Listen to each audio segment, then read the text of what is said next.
We all think we know it. The fluid that governs our planet, water. Omnipresent, with characteristics that appear familiar to us. If we look closer, however, it is full of mysteries. For instance, does water have a memory? Do the molecules remember events they were once confronted with? Are cosmic forces at work?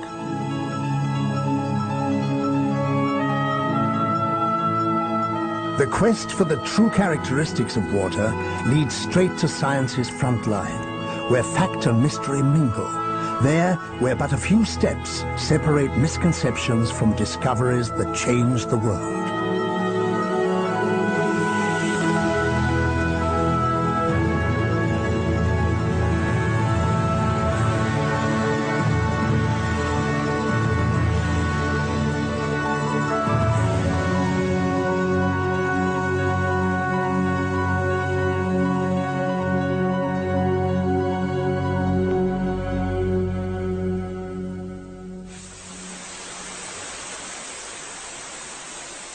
Everything flows, everything is composed of water.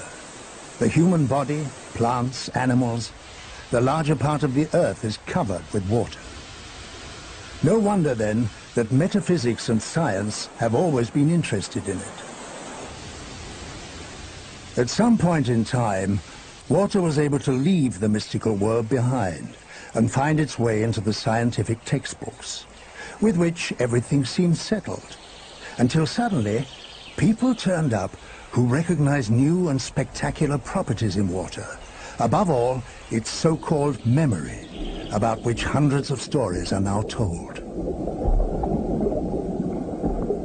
The idea behind it is that water is influenced by its surroundings, by other materials that it comes close to, and also from rays and vibrations that are capable of changing certain characteristics of the water, and this in a very strange and mysterious way that to this day remains a mystery to science. The most astonishing assertion comes from a Japanese naturopath named Masaru Emoto. The proof he furnishes for the memory of water is as weird as it is thrilling. He claims to have proved without a doubt that water is capable of storing information which he can also make visible with the help of photographs. The form of water's ice crystals changes according to the nature of the information with which the water is confronted.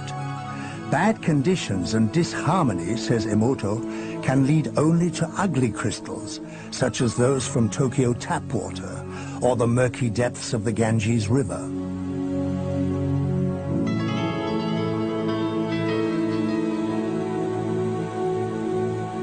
Canadian glacier water, or pure water from the Alps on the other hand, produce edifying and harmonic forms of great beauty.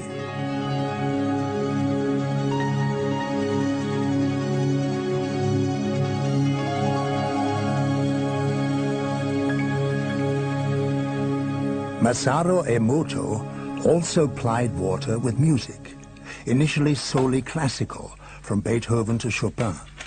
He claims that water can remember the music and that its ice crystals reflect the character of the music.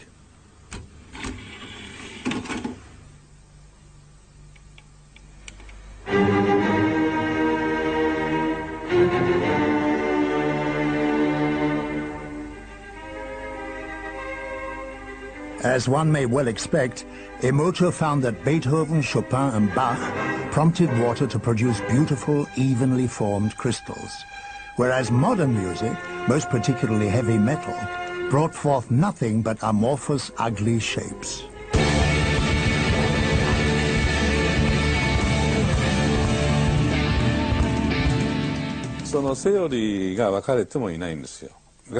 Since one knows so little about water, many different theories exist.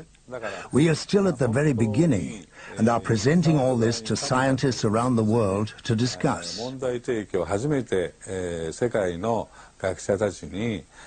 they may be distressed, since this is a completely new way of thinking.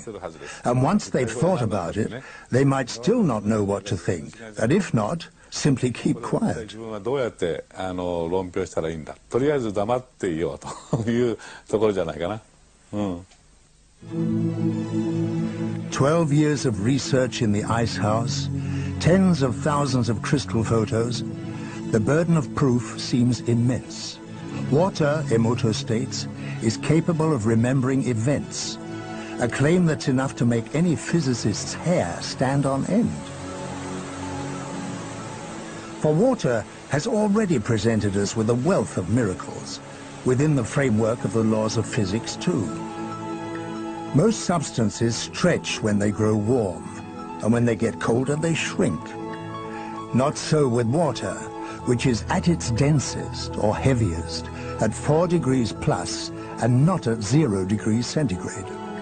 Thus, in winter, the coldest water is on the surface, and for this reason a lake will freeze downwards and not the other way around. When water freezes and becomes ice, it also becomes, as opposed to all other fluids, less dense. It expands and floats to the surface. Were this not the case, our world would look entirely different. There would be no floating icebergs, and ice cubes would sink to the bottom of our drinks. The cause of all the magical suppositions lies in the molecules. Although water is composed of 2 gases, oxygen and hydrogen, it does not, as is the case in many similar combinations, remain gas, but becomes a fluid. The explanation is that single water molecules join other water molecules, and together they form larger, short-lived structures, and thus become fluent. This phenomenon is generally considered a classic textbook example, although no one has ever actually seen the heaps of molecules. These appear to form and then dissolve again unbelievably quickly, and seem also to invest the water with a kind of temporary order, the so-called memory that can store information.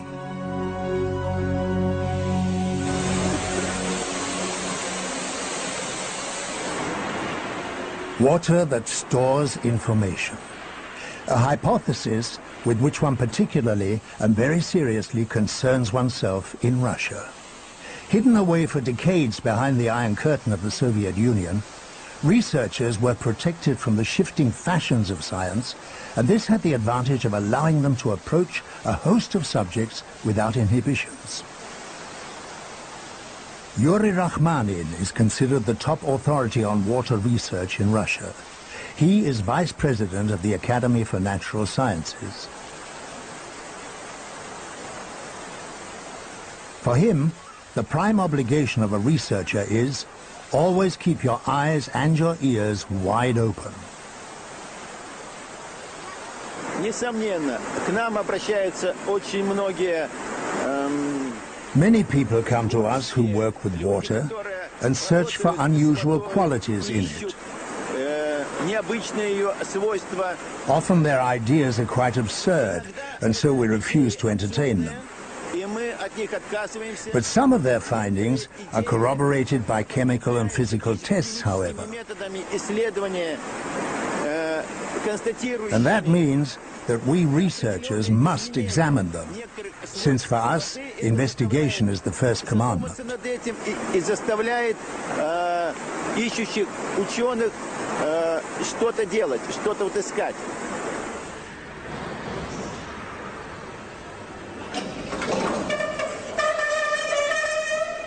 And a lot does get done in Russia. By Witold Bakia, for example, who is primarily a researcher and, as a consequence, also a businessman. He owes his success to an invention which, according to the present state of science, shouldn't really exist at all. It took him 30 years to develop a machine to wholesale cereal production that will free water from bacteria and impure emissions in a matter of seconds without chemical additives. On the other, with remarkable qualities. It is biologically pure, heavy metals have been rendered harmless, and the dubious structure of the water radically altered in the process. Basically, the procedure relies on the familiar electrochemical technique of splitting the water, whereby a mixture of hydrogen and oxygen, the volatile oxyhydrogen, is produced. What remains a mystery is just how Witold Bachir managed to produce this particular reaction in his machine. But when all's said and done, one thing alone is important. It works. Within last 5 years, we produced approximately 25,000 stealth devices for Russian hospitals. In any hospitals in Russia, you can find our stealth devices, our water purification systems, for getting washing, disinfection and sterilizing solutions, ecologically pure washing, disinfection and sterilizing solutions. It can save a lot of chemical reagents, can save money, can save efforts, etc. The technical details remain a secret. At all events, the machine contains pipes made of titanium and ceramic membranes, through which the water is conducted and in some way activated. What happens to normal Moscow tap water in a matter of seconds is illustrated here by a test involving a few drops of ink. On the left, plain tap water. On the right, Bachir's altered activated water. While, as might be expected, the ink colors the tap water, the activated water swallows it up completely. Much of what happens here beggars scientific explanation.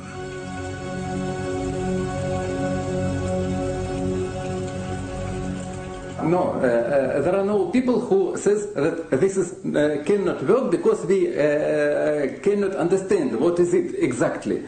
There are no, because we have effect. We have, for example, we use these solutions for health. And we have a lot of studies and scientific reports which gives us answer that this solution is non-toxic and it's work. But why? This is question for anybody, for big scientists.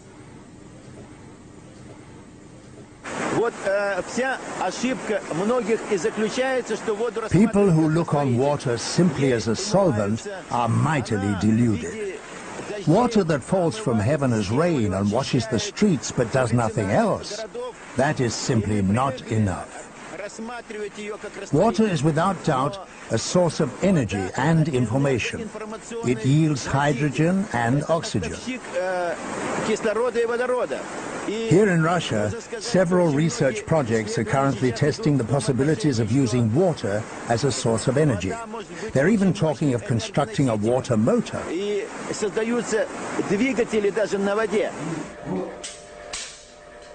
A Moscow Research Institute and a further experiment in causing water to do things that are not quite in keeping with the laws of physics.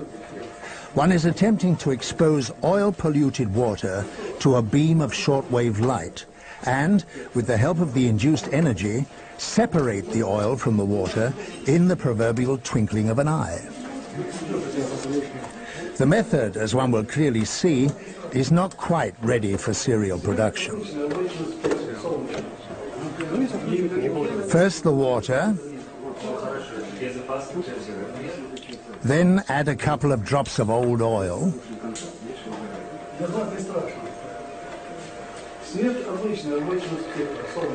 then a plastic bottle so the oil doesn't splash on the ceiling.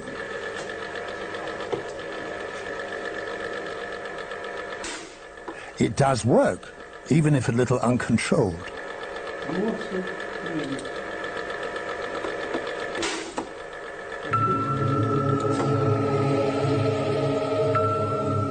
Seen from a chemical point of view, water molecules are quite simple and insignificant. And it is precisely this that thrills the Russian scientists. The further one looks, the more extraordinary concepts come to light. Vasily Kashirsky is a scientist and head of the mysterious Center for Physiological Security at the Institute for Strategic Research in Moscow. For many years, He has developed disks with geometric patterns that are, so he says, capable of loading cosmic energy and influencing the structure of water. And with it, its memory too. The pattern itself has a religious meaning. This not only leads to various energy transmissions, but also to a reassembling of the water's structure. It's safe to say that faults in the water, such as those that cause cancerous effects in the human body, for instance, are thus eradicated.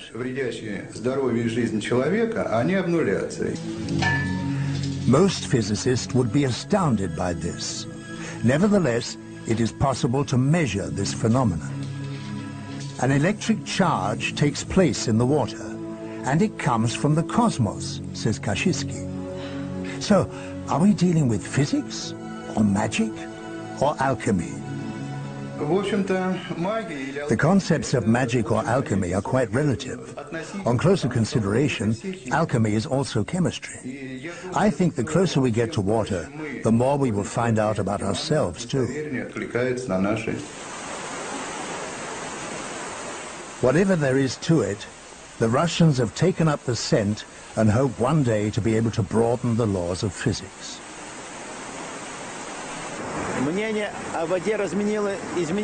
My views on water have changed radically, and I'm certain that everyone else will change theirs also in the very near future.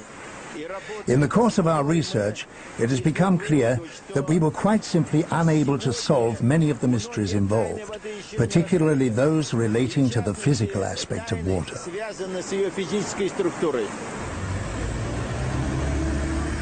Magic and science. One of the great achievements of the modern world was the ability to clearly separate these concepts one from the other. The Tribunal for Arbitrating Disputes is now based in London, in the editorial offices of the magazine Nature, the High Court of Natural Sciences. What Nature publishes is deemed recognized, and he who is quoted in Nature is earmarked for a brilliant career. He who is rejected, however, or exposed by Editor-in-Chief Philip Campbell and his jury, might just as well say goodbye to the title of scientist. The memory of water and cosmic energy are taboo in these hallowed rooms. Verdicts are reached soberly and without emotion. Whether scientists are known or unknown is irrelevant, but when a claim is unusual or extraordinary, we would take a special effort to make sure that the referees give it very careful scrutiny. And sometimes the referees have said the only way we can judge this result is for us or somebody else also to do the experiment before you decide whether to publish it. And on occasion, that recently that did happen. The referees suggested to us that we should do that, and we offered to do that with the authors, and they refused, so we didn't publish the paper. But even nature can be wrong. In the 60s, the discovery of polywater kept the world on tenterhooks. A Soviet physicist discovered that in tubes partly filled with water, another new fluid would accumulate in a matter of days. Nature duly published the news. This new water was denser and tougher than normal water and froze only at -30 degrees centigrade, on top of which it appeared to possess a kind of memory. A worldwide polywater hysteria broke out. A year later, the dream was at an end. The water miracle was due to nothing but pollution, which no one had noticed until then. Altogether, 400 researchers had been led up the garden path. Could anything like it ever happen again? Very hard to say, because people have learnt from that and from other experiences to be very cautious. But it's not clear that what happened was bad in polywater. What happened was a scientist, as far as I'm aware, made a claim based in perfectly good faith, and other scientists found it extremely interesting and made genuine claims which on the face of it were indeed interesting. What did happen, I think, which was perhaps questionable, was that the community wasn't sufficiently critical. So those claims went on for too long. Some people could have looked more carefully at what was being claimed, doing particular experiments more quickly than they were done, and the story could have been disproved scientifically.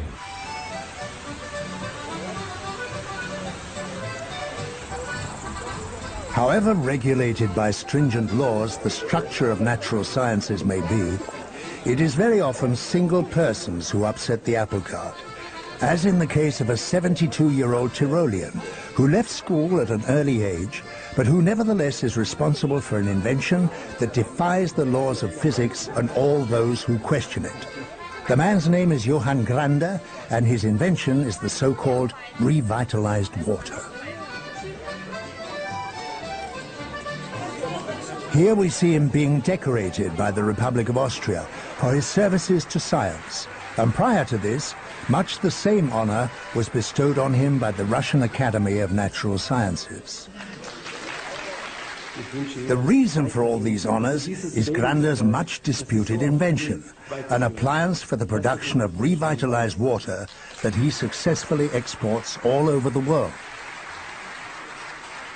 After many long and arid years, Grander is now gaining recognition. And should this not be a case of gigantic mass suggestion, it can only mean one thing, that it is not a swindle, and the jubilation is a perfectly legitimate accolade. What exactly do Johann Grander's water revitalizers do? They ensure, for instance, that the water in a swimming pool meets the standard hygienic requirements, even when only a part of the prescribed amount of chlorine has been dissolved in it. So, less chlorine and yet adequate antibacterial protection. Wir haben hier die Hauptwasserleitung. Here we have the mains. The old pipe comes down here and leads to the individual taps. We interrupted the circuit here and introduced the activating unit like a bypass. The water flows in here, passes through the unit, and then re-enters the old pipe again quite normally, just as it did before. Nothing has been added, nothing taken away. What actually happens inside this box is poppycock from a scientific point of view, and it's Grander's secret anyway.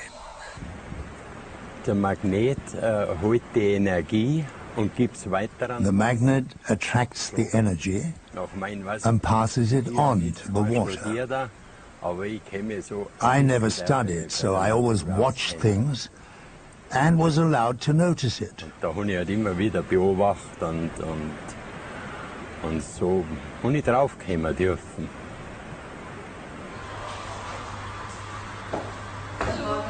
Grander water has many different effects.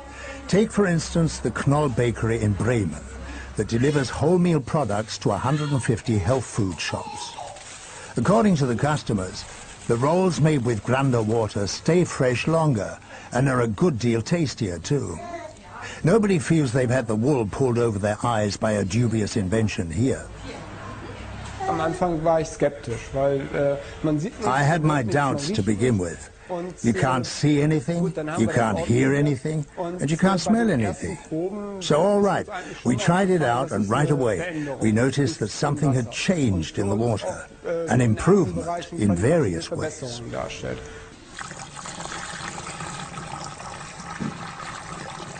One thing that is calculable in production is the relation of water to flour. Ever since revitalized water has been flowing here, more of it is used in baking. In other words, the same amount of flour as usual, but more dough, and for this reason the bread dries out less quickly than it used to.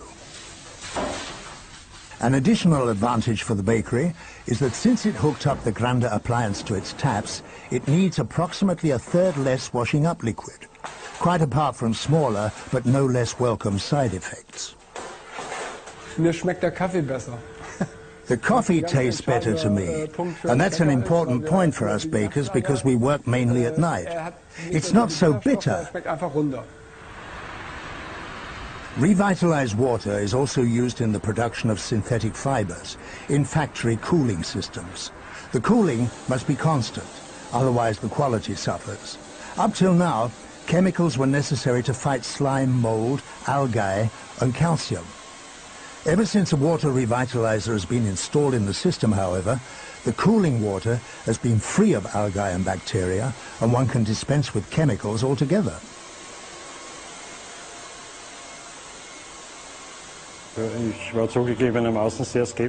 I'll admit that I was skeptical at first, thought the whole thing was some new age gimmick, but it was soon obvious that the quality of the cooling water was improving constantly with the new system.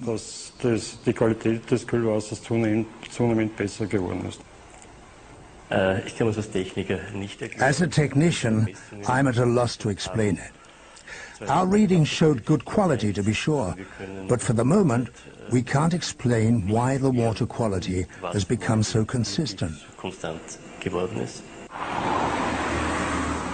When it comes to money, few firms are prepared to joke, and the Casino Austria gambling halls are no exception. And yet the branch in Velden employs a water revitalizer in its air conditioning unit. The reason being that the employees complained of dry eyes and throat inflammations.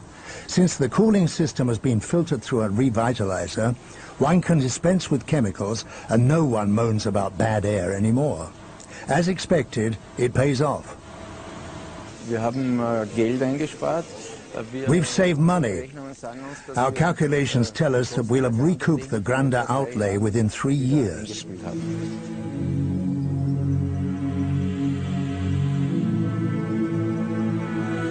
Since faith in the law generally has little chance when pitted against profit, one thing is certain: Mr. Granda's revitalized water appliances work, even if science is unable to explain why. It's a fact that shouldn't be considered reprehensible, for all the laws of physics are only models after all. As Albert Einstein once wrote, the most beautiful and deepest experience a man can have is the sense of the mysterious. It is the underlying principle of religion, as well as all serious endeavor in art and science. He who never had this experience seems to me, if not dead, then at least blind.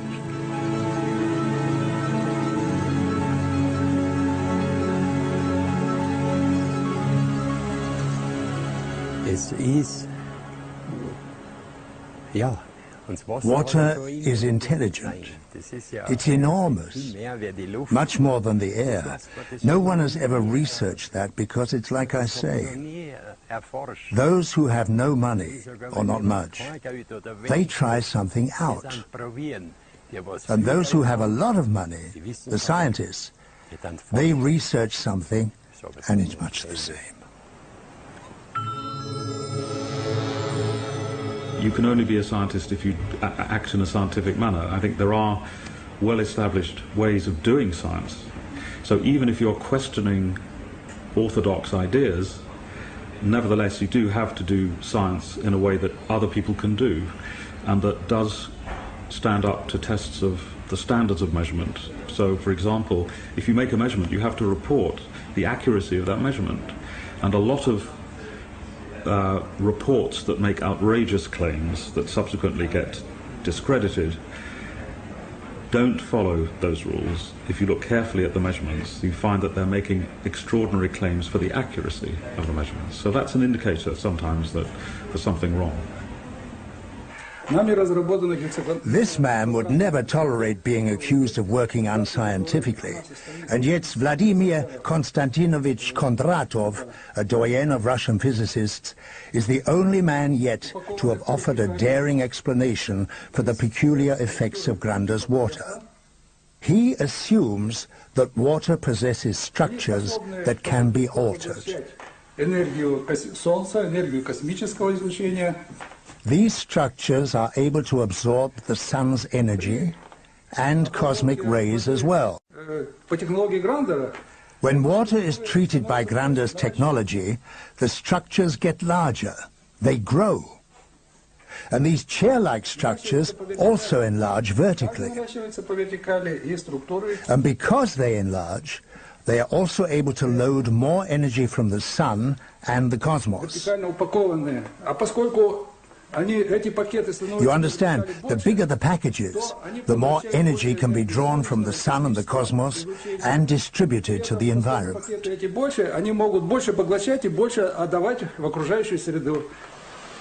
And here again, the concept cosmos enters the discussion, apparently as a synonym for the inexplicable.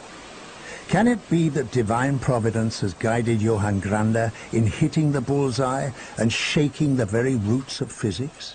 For despite his modest academic prowess, he does possess some of the most important characteristics of a good physicist.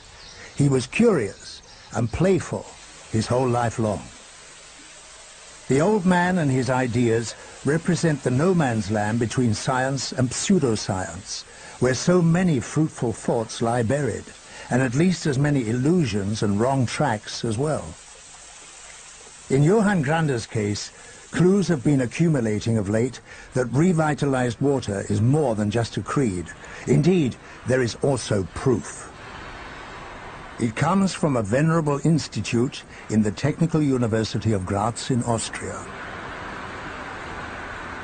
Here one has taken water from various sources, analyzed it according to scientific standards, and compared it to Granda's water.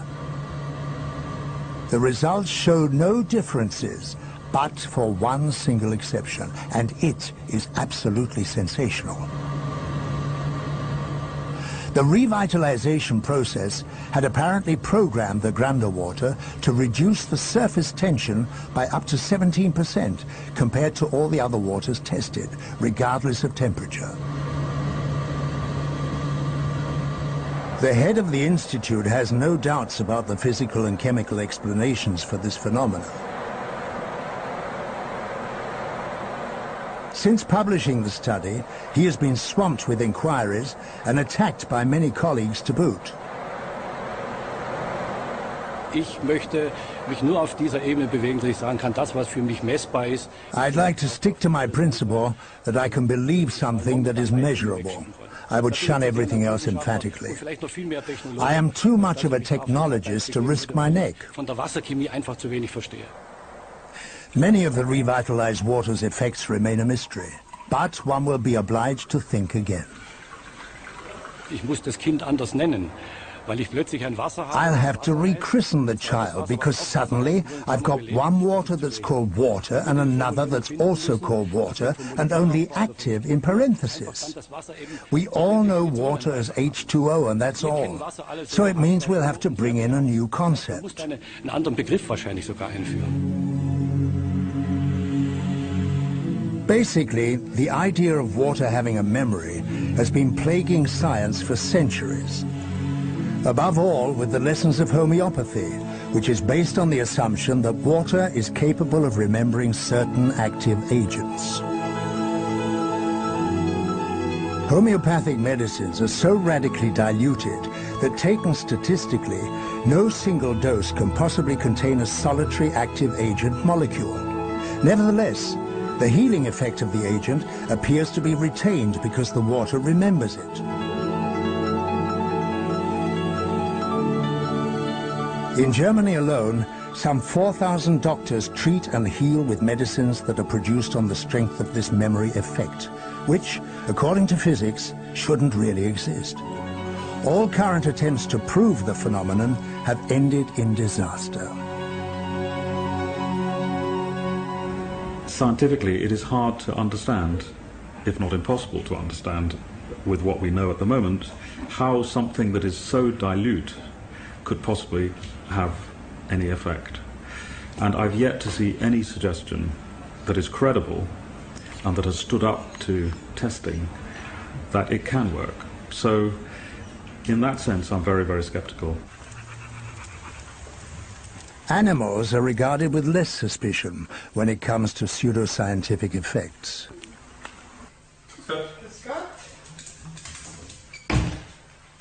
Homeopathic medicines also work on animals, who care not a hoot about scientific disputes. Their owners, too, who pay for the treatment after all, are relatively uninfluenced. Had the treatment of their darling pets with homeopathy not worked, then that side of medicine would have gone broke long ago. Geimpft ist er? Geimpft ist er, ja. Die Impfungen machen wir regelmäßig. The Austrian veterinary doctor Peter Knafel has specialized in homeopathy for more than 10 years, with continuing success. Many animals, already written off by their owners, recovered under his treatment. This is confirmed in countless studies, but which is redundant in practice. Ob es wissenschaftlich ist oder nicht, spielt für mich persönlich. I don't care whether it's scientifically proved or not. My only concern is whether it works. And day after day in my practice, I witness success. So proving homeopathy is not so important. My advice is don't believe it. Because if you look at the way water behaves and everything we know about the molecular behavior of water, it's very, very hard to see how water could have a memory without dissolved substances. So my advice is don't believe it. So how should the man in the street orientate himself in this no man's land between faith and science? Ignore everything that science considers poppycock?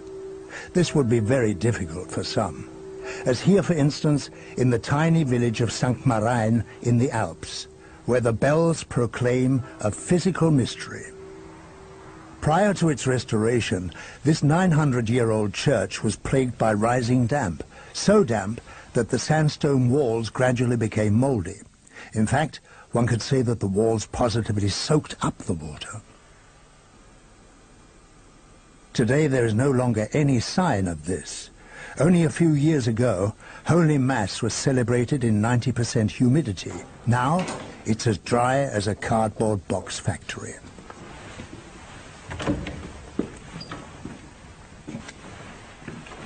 Responsible for the miracle is a nondescript appliance that works without electricity and which, according to its maker, calls on energy that finds no mention in books on physics. It's quite an absurd construction that nevertheless has undoubtedly reduced the dampness in the church by a third within the space of a few months.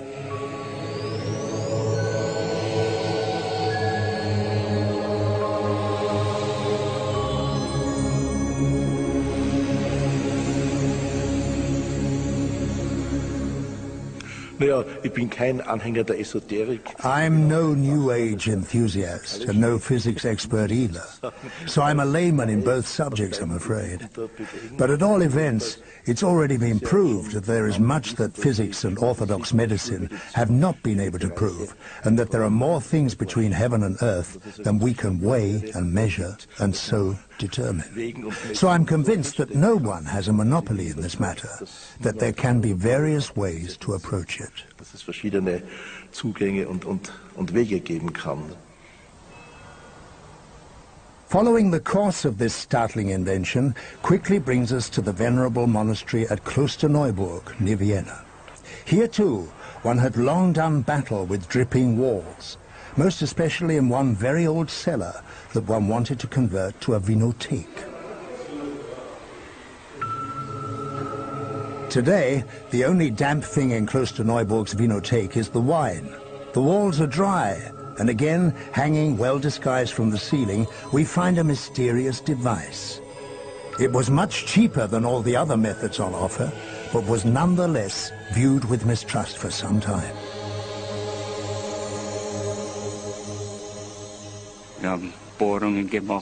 We drilled the walls, we tested everything in the walls and so on, and it works.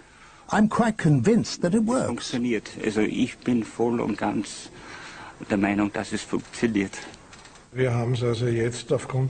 a result of the success we've had here, which is palpable after all, it stood all the dampness tests, we have used the same method on 3 other projects, and it works there too.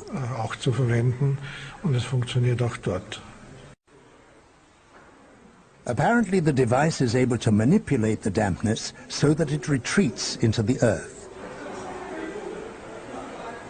How does its inventor explain this phenomenon?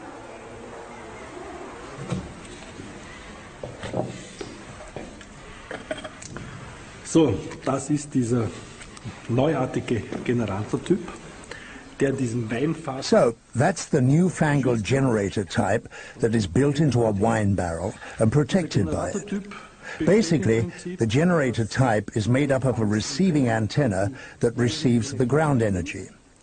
The incoming energy is then polarized, that is, it's made dextrorotatory and put through the transmitting unit, on top of which the so-called cosmic energy flows in from above, and that strengthens the whole system. Die sogenannte Raumenergie ein, die das ganze System in seiner Wirkung verstärkt. Science or not, Wilhelm Mohorn has already sold 26,000 appliances and points to a band of exclusively happy customers. Is there still more out there than our book learning ever dreamed of?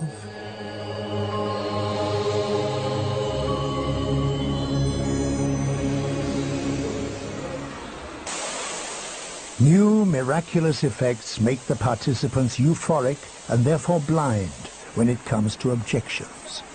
In such cases, it is advisable to accept defeat honorably. A practical example from Moscow.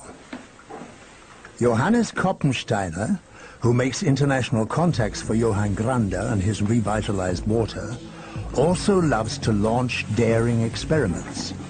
In his Moscow hotel room, he places 2 little bottles with radioactive water beside 1 bottle of Grande revitalized water.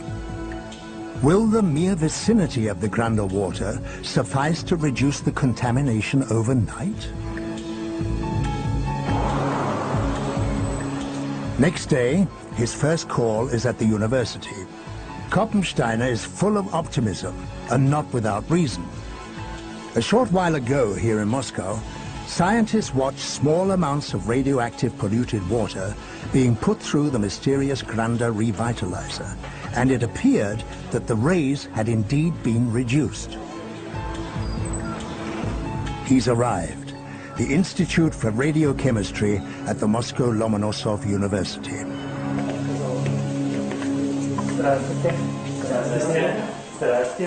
An undertaking like this is in no way an everyday occurrence for the scientist. Koppensteiner is a layman after all, and the experiment is anything but ordinary.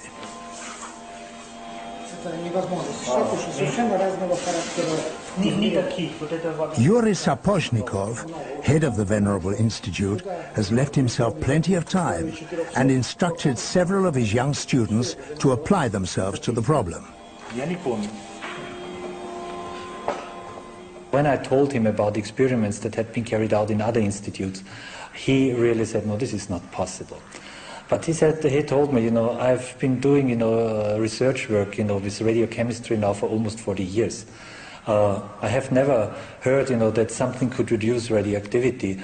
So somehow, I think it was, the personal sympathy we felt for each other. He said, okay, give it a try. The result of the test is just as most physicists would have expected. No reaction. Contrary to similar tests, the radioactive rays in the bottles have not diminished. Was the test too absurd? Did Koppensteiner expect a miracle? Miracle, for me, is something, that happens beyond our understanding. That doesn't mean that it's in reality a miracle. Miracles always have, reasons. There's always a cause for the effect. Miracles are just an indication that we do not understand all. From a broader perspective, most likely, miracles are something, quite normal and just belonging to some other laws and conditions.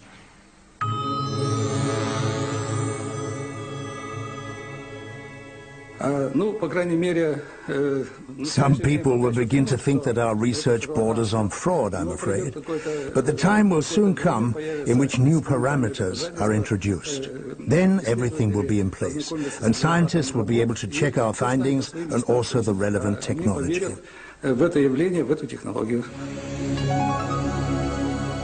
Investigating the inner order of water, its memory, and the influence of the heavens one inevitably comes across the quintessential myth, the snowflake. Do these artworks of nature store information in their bizarre forms? Do they bring messages from heaven to earth? Each year, sextillions of snowflakes fall from the clouds, and each crystal is unique. For centuries, researchers and philosophers alike have been fascinated. The first to photograph snowflakes was Wilson Bentley, a farmer from Vermont. Bentley became an obsessed photographer at the end of the 19th century because, as a child, he had heard a sentence that he couldn't forget.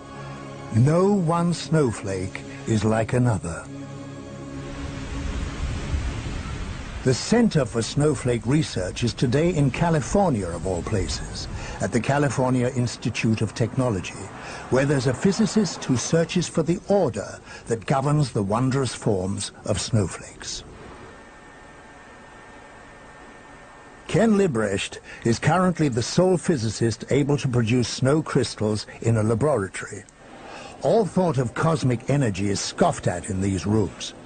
Ken works quite arbitrarily and always somewhat casually.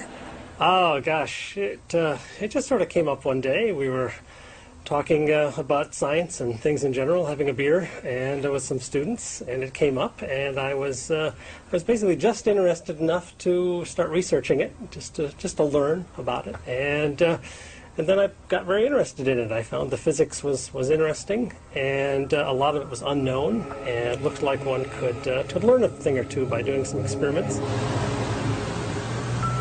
The snow crystals are bred in an icebox.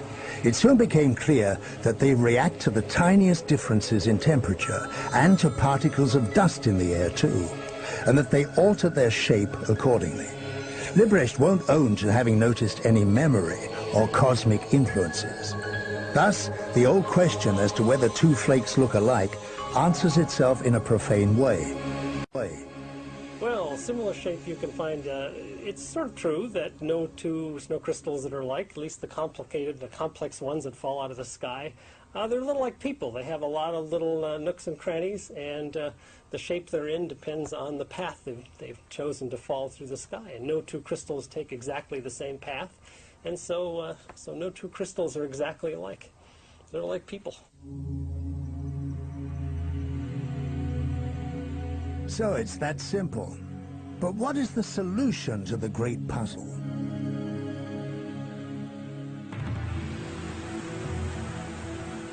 Will the whole excitement about the memory of water turn out to be a delusion in the end?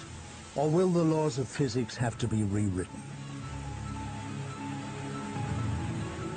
Both supporters and adversaries alike of these daring theses profess to possess clear-cut evidence and claim to have true science on their side.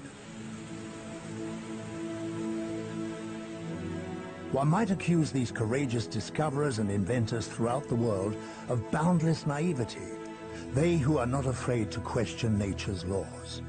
But in its infinite and glorious variety, water itself points physicists and heretics alike down a common road. A road with a signpost. Never give up.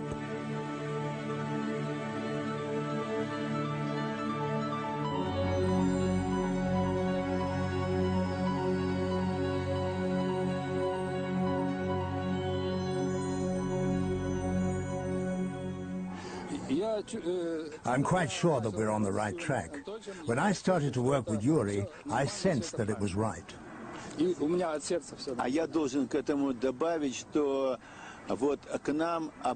I'd like to add that lots of people come to us who've worked out new technologies, who busy themselves with the physical effects of water. They come to us because they're turned away by traditional science, which is often afraid of them. However, fear is something that hampers the development of science. We investigate these claims and phenomena according to strict scientific laws. If we find conformities which can be proved beyond doubt, we don't hesitate to talk about them and inform the general public.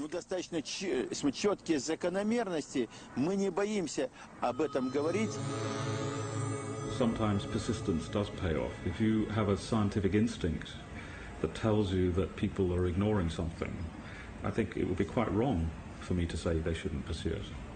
Because going against the common belief is a very exciting thing to do in science and can lead to dramatic new discoveries. Bei der Wissenschaft heißt H2O und Schluss aus. The scientists call it H2O, and that's it. That's the end of it. But there's a lot more to it than that. And I'm of the opinion that they should look into water more. Da mehr ums Wasser kümmern sollten.